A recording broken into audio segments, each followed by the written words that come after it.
So good morning everyone. Today I'm going to tackle about the method and technique used in baking. So by definition, baking is a method of cooking used by dry heat, typically an oven. So for me, baking is like presenting yourself and your personality by the use of equipment and ingredients. You need to be patient enough in order to present or to have a successful outcome of product. So the appearance and the overall impact or overall product are affected by the procedure that you followed or used, especially in mixing all the ingredients. So I will be showing you in this video, I will be showing you some method and technique used by bakers and cookers that is efficient and convenient for you. So the first method is sifting. So sifting is the method of separating coarse particles by the use of sieve. So in our term, this called gisala. Yes, gisala na to siya. It's because to break any lumps katong mga dagko nga mga particles and also the insects that is present on the flour. And also we sieve because in order to have a finer particles and easier to mix with other ingredients. So the next method is creaming. So creaming is the rubbing of one or two ingredients that mix together by the use of wooden spoon. So it involves, or it should be, a smooth and grainy particles. So creaming involves a butter and a sugar that cream together. That is why it involves one or two ingredients. So this is the most important step in our recipe that we'll need to look to have a delicious and fluffy cake if we are making cake. So the next method is cutting in. This method mixes the fat and the flour by the use of pastry blender or two knives in scissor-like manner. So this method involves of cutting small pieces of fat and is usually used in making biscuits and pastries like cookies. The fourth method and technique used in baking is kneading, to manipulate the pressure and alternating the folding and stretching of the dough. So basically, this method uses both hands in doing the stretching and folding of the dough. So after we put yeast or set aside this dough, we need to, in order to the ingredients, or in order for the ingredients to mix properly and to grow because of the yeast that we put.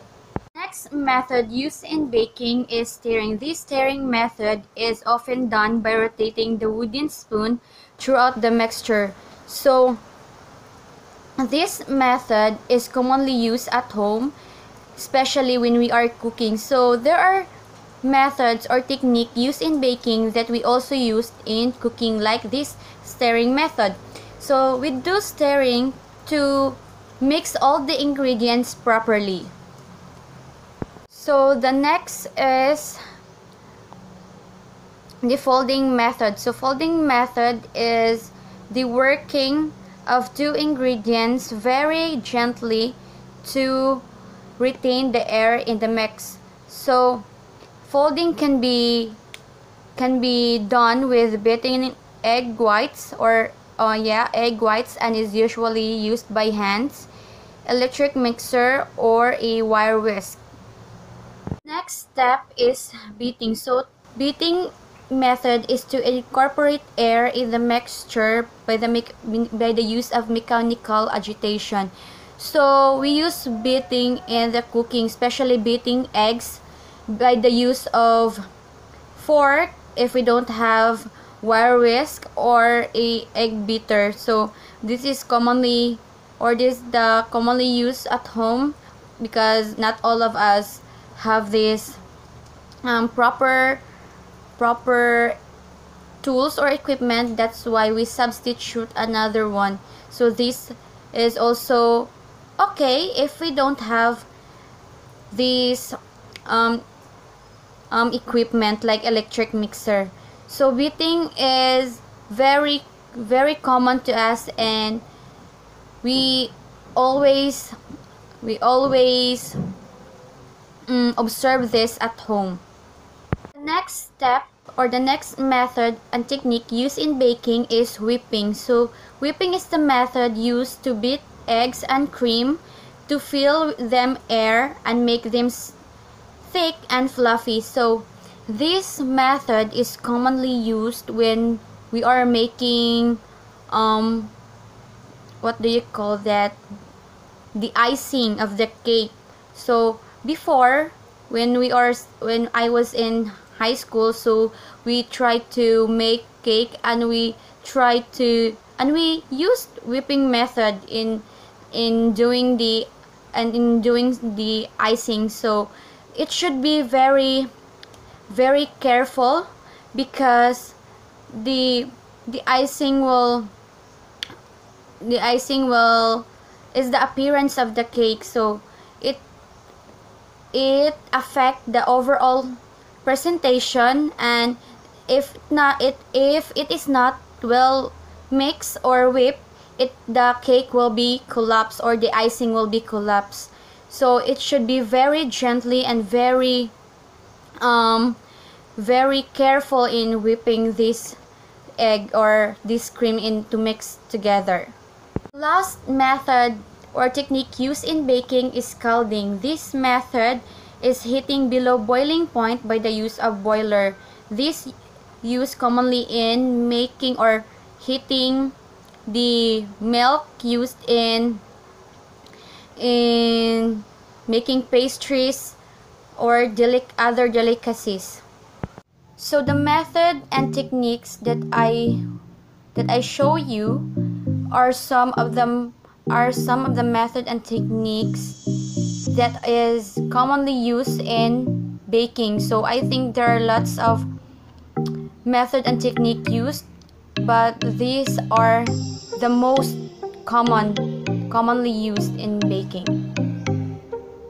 So baking is not a very difficult, but a slight difficult rather than cooking, because in cooking we can adjust the taste, or we can add the taste if it's not good. So in baking we cannot adjust, or we cannot add example salt or pepper. We cannot add that on the bread that we already cook. So we need to use or to follow the procedures or that is presented in the recipe. So baking utensils, tools and equipment should be used accurately and appropriately to obtain good result in baking. So to have a successful, the recipe or the baking method and technique that I share to you should be followed in order to have, or in order to minimize the failure that I've done before. Because since it was my first time making cake or baking a bread, I cannot say that it is good and the taste is good. I think it's bad, and I already burned it, because though I followed the procedure, we cannot assure that it is correct, or it is the exact measurement. We cannot say that we cannot do failure. So failure is always present whenever whatever we do. So we need to strictly follow the instructions, the recipe and the procedure in order to obtain, if we want to have a delicious or to have a successful presentation or product that we can offer to our customers, to our friends, or to our family. I hope you learn and enjoy my video, though sometimes I stutter, but people do commit mistakes. We're not perfect, so I hope you enjoy and learn. So thank you so much everyone for listening and for watching.